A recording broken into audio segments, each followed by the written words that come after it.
Jack Wilson pulled his 6-year-old twin daughters out of the bookstore, mortified beyond belief. "I'm so sorry," he stammered to the elegant woman his daughters had just loudly called Mommy. She stood frozen, the hardback book still in her hand, her Hermes handbag slipping from her shoulder. Her designer heels clicked slightly against the tile as she turned toward them, stunned. "Daddy, please," begged Lily, her wide blue eyes brimming with tears. "We just want a mommy for one day." "Yeah," echoed Sophie, clinging to his other hand. "Just one day, that's all." Their identical voices echoed through the quiet store. Jack's cheeks burned. "No, girls. We've talked about this," he whispered, crouching down.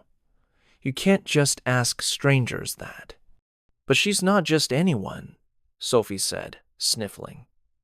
"She's pretty, like a movie mommy." Jack stood upright, mortified.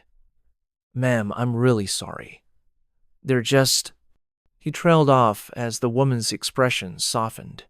Her eyes, though still wide, no longer looked offended, just surprised, and maybe a little moved. "Wait," she said, suddenly, laying the book on a shelf. She stepped forward. I'll do it. Just for a day." Jack blinked. "What?" The woman crouched down to the girl's level. "Hi, I'm Rebecca. What would a mommy for a day do?" Lily and Sophie looked at each other, then beamed. "Read stories," said Lily. "Maybe eat ice cream," Sophie added. Rebecca laughed softly. "Well then, maybe we can start with that."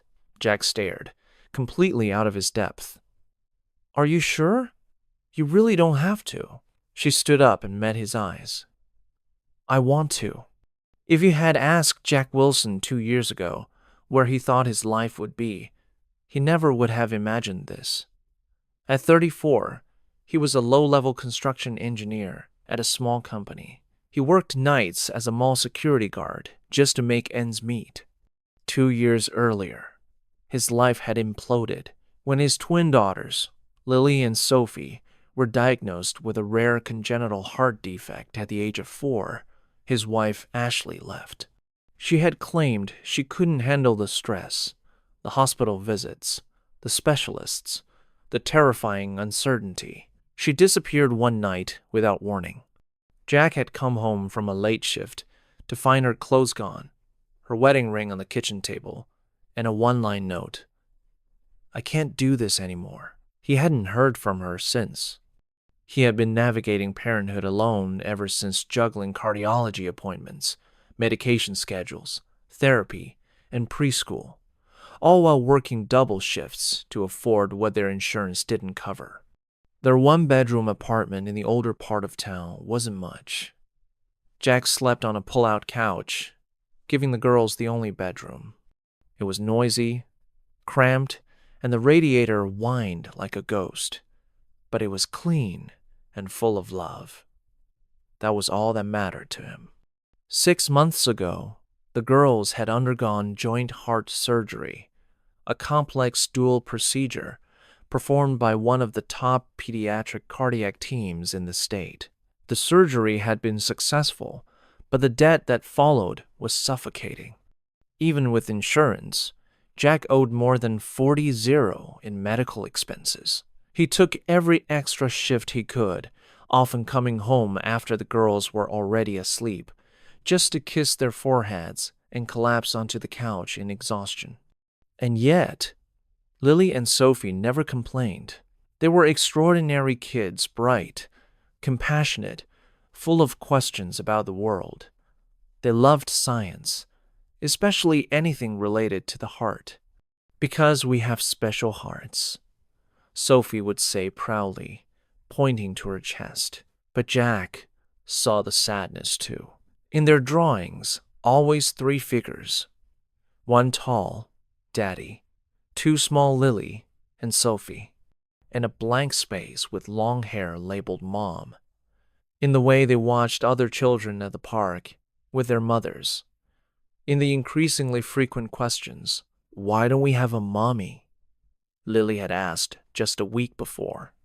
Some families are different, Jack had explained gently, his throat tightening.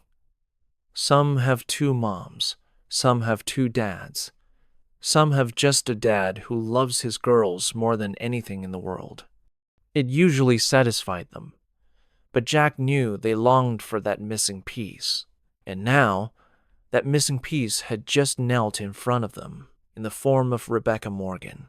Rebecca Morgan's life couldn't have been more different. At 32, she was the CEO of Health Pulse, a high-end medical tech firm valued at hundreds of millions. Her life was ruled by order and precision.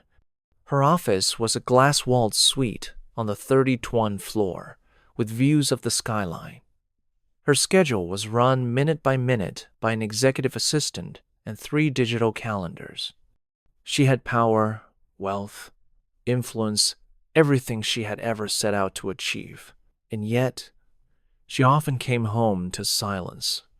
A year ago, she had finalized her divorce from Daniel, a fellow tech entrepreneur who had fallen for his assistant in the most predictable cliché imaginable.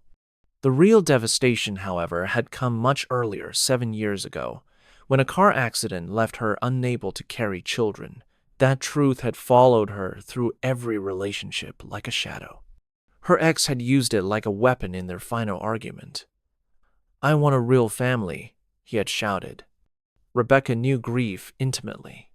Her own mother had died when she was 8. Her father, a successful hedge fund manager, had done his best, raising her while managing billion-dollar portfolios. He taught her resilience, drive, and how to hide pain behind accomplishment. She had learned early that ambition made pain easier to manage, but it didn't erase the longing.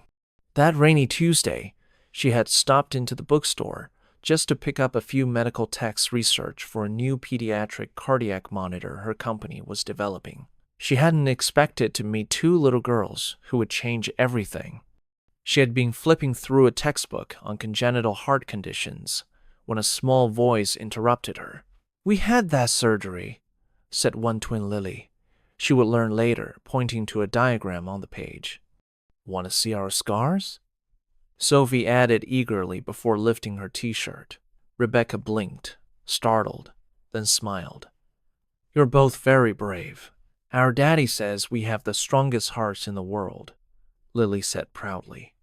Jack arrived a few moments later, breathless, flustered, and apologetic. But by then, Rebecca was already charmed. "They're quite the experts," she had said. He nodded, offering a tired smile. "They want to be heart doctors now. Guess we've spent enough time in hospitals." Then they turned to leave, until the girls made their plea. "Will you be our mommy for a day?" Jack had nearly collapsed with embarrassment. But for Rebecca, something cracked open. She saw herself in those girls, saw the missing mother, the longing, the strength, in spite of it all. And in Jack, she saw a man doing the impossible, quietly, every single day. "Just for a day?" she asked softly. The girls nodded. Rebecca looked at Jack. "Then let's start with ice cream." The small ice cream shop on the corner of Pine and Threerd was a cozy spot Jack had passed 100 times, but never dared to enter. He couldn't afford treats like that. Not with the bills stacking up, not with every dollar counted twice before being spent. But that Tuesday afternoon, he found himself sitting in a booth by the window, across from Rebecca Morgan, CEO of Health Pulse, who had just bought ice cream cones for his twin daughters and politely insisted he get one too. Lily was licking strawberry, her pink tongue darting over the top as she swung her legs beneath the bench. Sophie had gone all in on chocolate, already wearing a smudge of it on her cheek. "Can we sit next to her?" Lily asked, gesturing to Rebecca. Jack hesitated, unsure if they were overstepping. Rebecca smiled. "Of course." The girls slid into the booth beside her, completely at ease, like they'd known her their whole lives. I've never had ice cream with a CEO before, Sophie said between bites, pronouncing the letters slowly CEO, as if testing the weight of them. Rebecca laughed. Well, I've never had chocolate ice cream with 2 heart surgery survivors before. So, I think we're even. Oh, Lily beamed. You're funny. Jack sipped his coffee quietly, watching the scene with a strange blend of discomfort and awe. The way his daughters looked at this woman, it was like they saw magic. Rebecca leaned forward, lowering her voice like she was sharing a secret. You know, my company is working on a new kind of heart monitor. Small enough for kids. I was reading about it today when I met you. Because of kids like us? Sophie asked. Rebecca nodded. Exactly because of kids like you. Lily stared at her thoughtfully. You don't have kids? The question hung there for a moment. Jack winced. Girls. But Rebecca answered calmly. No, I don't. Do you want them? Sophie asked. Jack opened his mouth again to redirect. But Rebecca spoke first, her voice softer now. I did. Very much. She smiled at them, not a forced smile, not the practiced one Jack had seen in business people and politicians, but something real, something slightly sad. And neither girl asked more. They just nodded and continued eating. Jack stared down at his coffee. There was something about Rebecca, not just the power suit or the confidence, but the way she looked at his daughters like they were more than just children, like they mattered. And somehow, she didn't make him feel small. Not yet. After the ice cream was finished, the girls begged to go to the park across the street. Just for a little bit, Lily pleaded. It's not even raining anymore, Sophie added. Jack hesitated. We should probably head home. You have school in the morning. Rebecca glanced at him. If it's okay, I could walk with you. I'm not in a rush. Jack blinked. You don't have a meeting? Or 15? She laughed. Not until tomorrow. So they went. The girls ran ahead, shrieking as they climbed the jungle gym and took turns going down the slides. Rebecca sat on the bench beside Jack, their knees nearly touching. Thanks, he said quietly. For today, you didn't have to do any of it. I know, she replied. But I wanted to. Jack studied her for a moment. Her hair was pulled back now, a few wisps escaping in the wind. She didn't look like the woman on the covers of tech magazines. She looked normal, almost peaceful. You don't seem like someone who does things on impulse, he said. I don't, she agreed. But something about today felt different. She watched the twins tumble onto the grass, laughing as they tried to do cartwheels. You're good with them, Jack said. She smiled faintly. I didn't think I would be. You were, he said. You are. There was a pause. Not uncomfortable, just thoughtful. Can I ask what happened? She said finally. With their mom?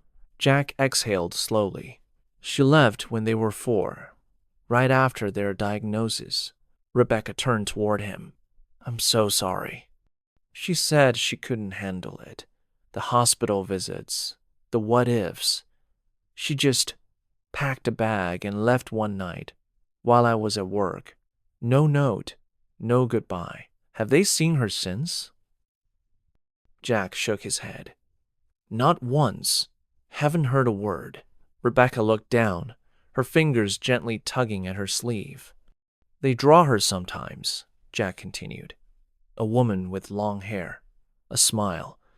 But they've forgotten the real version of her. And honestly, maybe that's for the best. There was silence again. Then Rebecca said quietly, When my mom died, my dad raised me alone. He wasn't perfect, but he was enough.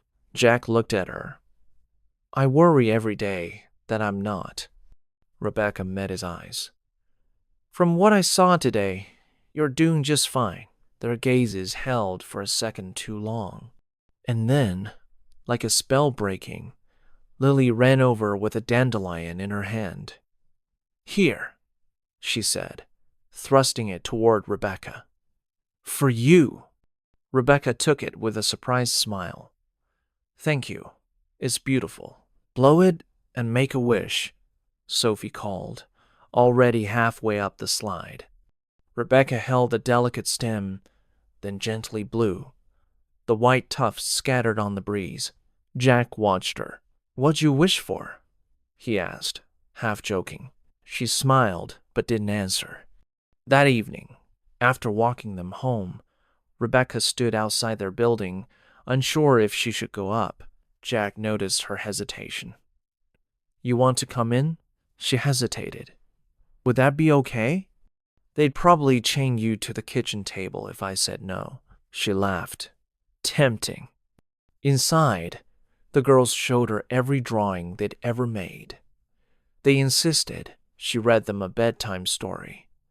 2, actually, and didn't let go of her hands until their eyes finally drifted closed. Jack stood by the door as she slipped on her coat.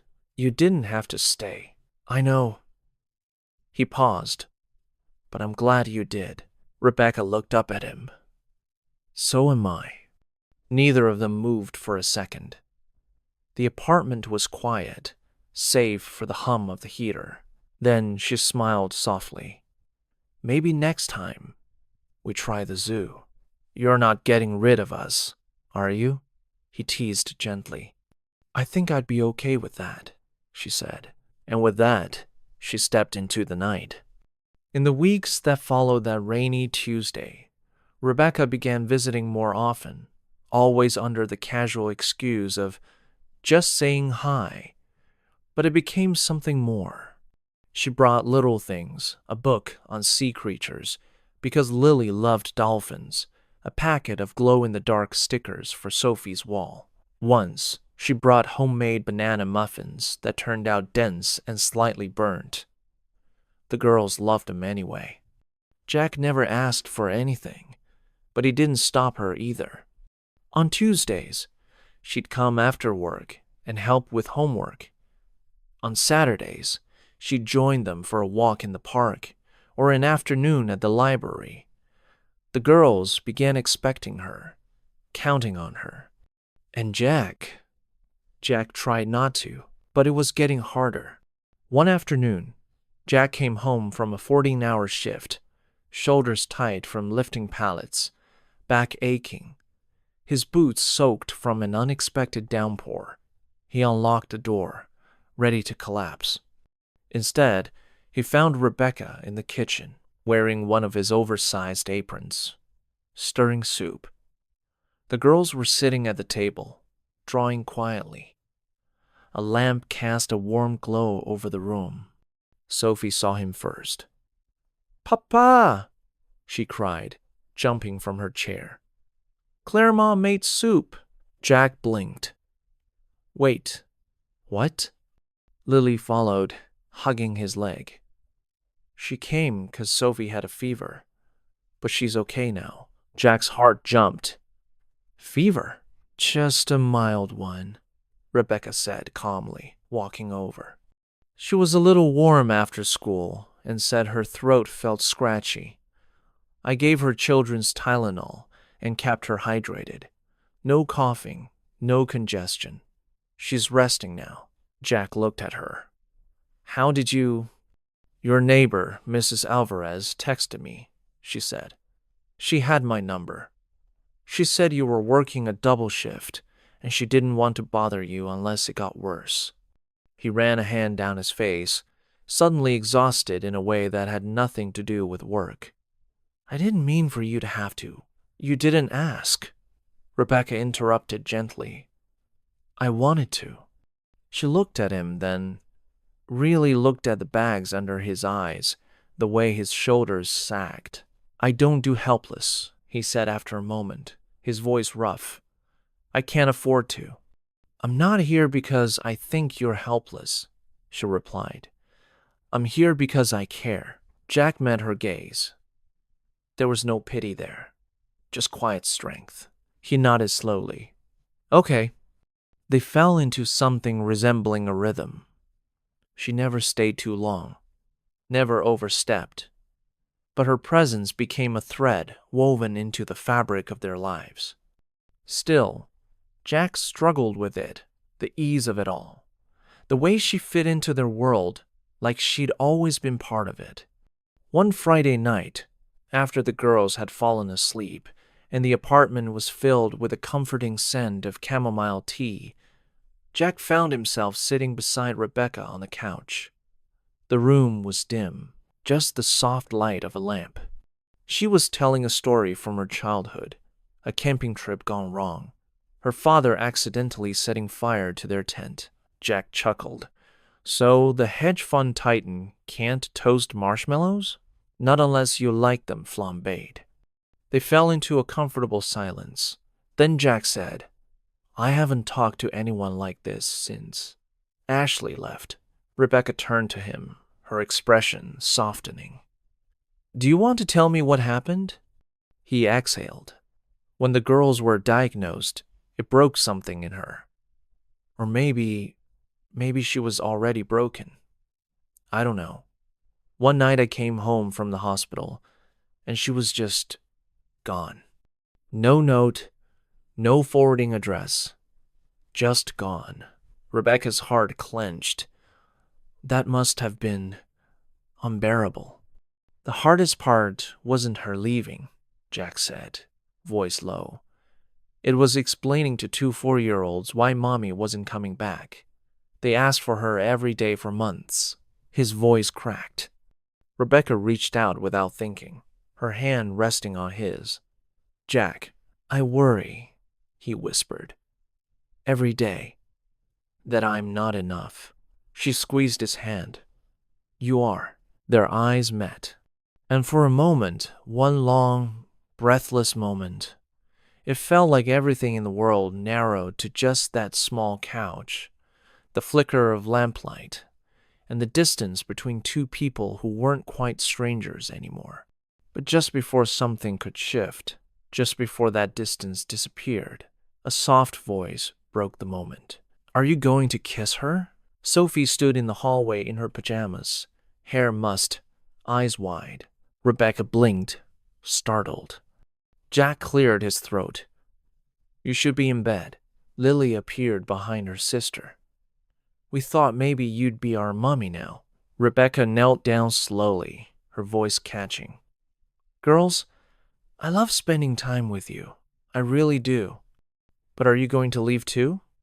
Sophie asked, her voice trembling. Jack closed his eyes briefly.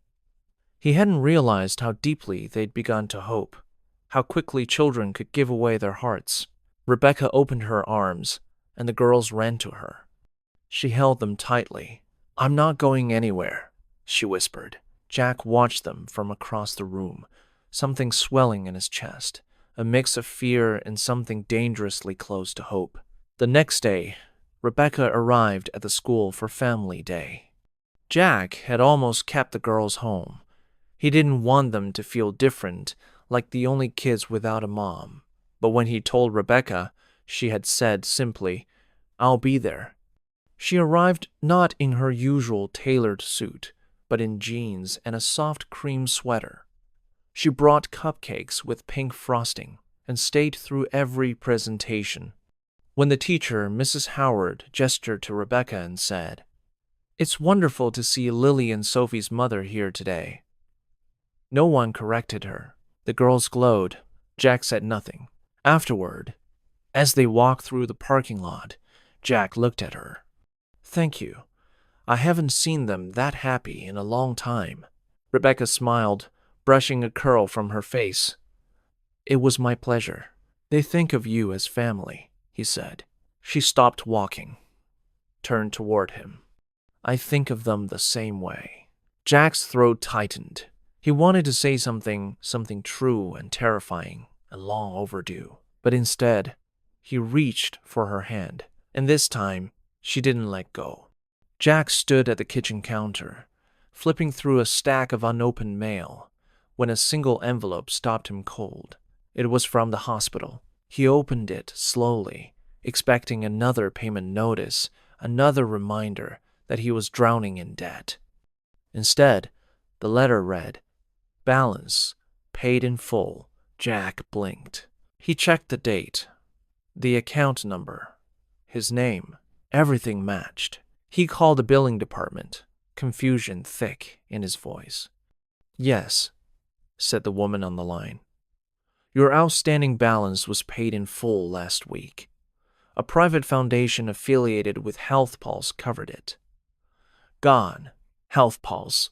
Jack's stomach dropped. Only one person he knew was affiliated with Health Pulse. He hung up the phone and stared at the wall for a long time. Later that evening, as he picked the girls up from school, he noticed a magazine in the waiting room at the nurse's station. It featured a glossy photo of Rebecca on the cover, confident, poised, beautiful. The headline read, "Rebecca Morgan, revolutionizing pediatric cardiac care through compassion and innovation." There was an entire article about her foundation, about how it had funded dozens of heart surgeries for underprivileged families. Suddenly, everything clicked. The bookstore, the way she'd been reading a book on pediatric cardiology, the hospital program that saved their appointment, the sudden coverage of their surgery bills, the new job offer Jack had received from a major construction firm a week ago. Out of nowhere, it hadn't been coincidence. It had been her. All of it. And though his heart said she'd done it out of care, his pride told him something else entirely. That night, when Rebecca arrived for their usual Friday dinner carrying a tray of lasagna and a bottle of sparkling lemonade, the girls loved she stepped into an apartment that didn't greet her with laughter. Jack stood at the dining table, the hospital notice and the magazine laid out in front of him. Rebecca's smile faltered. "You paid my hospital bills," he said flatly. She froze. "Jack, without telling me." "I wanted to help," she said gently. "That's all." "You lied." "You lied. I didn't lie. I just didn't tell you everything." Jack's voice was tight. "Did you come into our lives because you felt bad for us?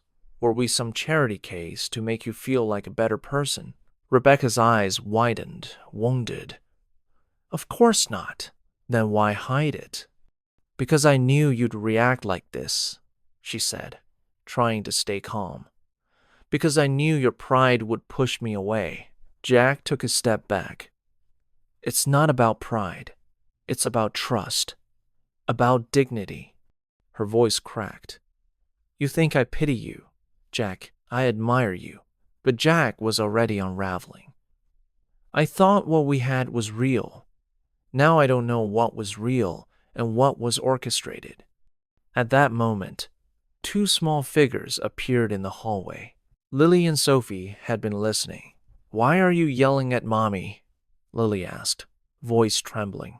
Jack turned, stunned. "She's not—" "Don't make her go," Sophie whispered, her lower lip quivering. "Please, Daddy." Rebecca dropped to her knees and held them both. "I never wanted to hurt you. I loved spending time with you." "Then stay," Lily cried. "Please." But Rebecca knew. She could see it in Jack's eyes. The walls were up, and she wouldn't be let back in tonight. So she hugged the girls, kissed their cheeks, and walked out the door. The silence that followed was unbearable. Sophie curled into Jack's side that night and asked the question he'd been dreading. Did she stop being our Claire mom? Jack had no answer. A week passed, then another. No calls, no texts. Rebecca had disappeared from their lives, not out of cruelty, but out of respect. She hadn't wanted to push where she wasn't welcome. But Jack felt her absence like a missing heartbeat. The apartment was quieter, dimmer. The girls barely touched their pancakes on Saturday morning. They drew less, smiled less, Jack tried to compensate baking cookies, watching movies, but it wasn't the same. Then, another blow came. Ashley, their mother, reappeared. She showed up at the door with polished nails and perfect lipstick, all false smiles and vague apologies. "I've been thinking about the girls," she said. "I heard they're doing better." Jack stared at her. "You left them. You never even called." "I wasn't ready then," she said. "But I am now." What she really wanted became clear when legal papers arrived 2 days later. She was suing for custody. Her new husband, a successful pediatric doctor, had written a glowing affidavit. The lawyer cited Jack's financial history, the girl's medical needs, and the lack of a maternal figure. And Jack felt the ground beneath him give way. He couldn't afford another lawyer. He couldn't lose his daughters. He sold his car, took on extra shifts, slept barely 3 hours a night. But the other side had power, money, and a story that sounded too clean to fight. Then came the hearing. The judge listened patiently as Ashley's attorney painted Jack as an overwhelmed, under-resourced father. Jack did his best. He talked about the surgeries, the sleepless nights, the way he had learned every medication by heart. But when the judge asked about ongoing medical expenses, Jack hesitated. And in that hesitation, everything almost slipped away. Until the courtroom doors opened.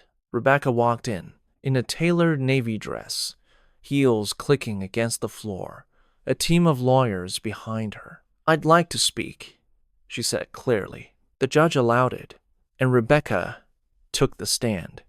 She spoke of Jack's devotion, the girl's brilliance, and the way Jack had never missed an appointment, never failed to show up. She explained that her company's foundation had funded the surgery, yes, but only because she had seen firsthand the kind of father Jack was. Then she looked directly at Ashley. "You left when they needed you most," she said. "Now that someone else has done the hard work, you want the credit." Rebecca turned back to the judge. "I've seen many families. I've worked with hundreds of parents. But I've never seen a father fight harder for his children than Jack Wilson." The courtroom was still. Then, suddenly, 2 small voices echoed from the back. "Claire, Mom," Lily shouted, running forward. Sophie followed. The judge allowed them to speak. "We want to stay with Daddy," Lily said bravely. "And Claire, Mom, too." Ashley stood, then sat. Her expression crumbled. A moment later, her lawyer whispered something to the judge. She stood again. "I'm withdrawing the petition," Ashley said quietly. "Full custody remains with Mr. Wilson," the judge confirmed. Case dismissed. After the hearing, Jack found Rebecca outside. The girls were clinging to her hands. He approached slowly. "I was wrong," he said. She looked up at him. "I was scared," he added. "Scared to hope. Scared to accept help. But the truth is, you saved us, and not just with money." She stepped forward. "And I was wrong, too. I should have told you everything from the beginning." He looked at her. Really looked. "Come home." Her eyes shimmered. "Are you sure?" Jack took her hand, and this time, neither of them let go. 1 month later, the apartment felt different. Warmer. Fuller.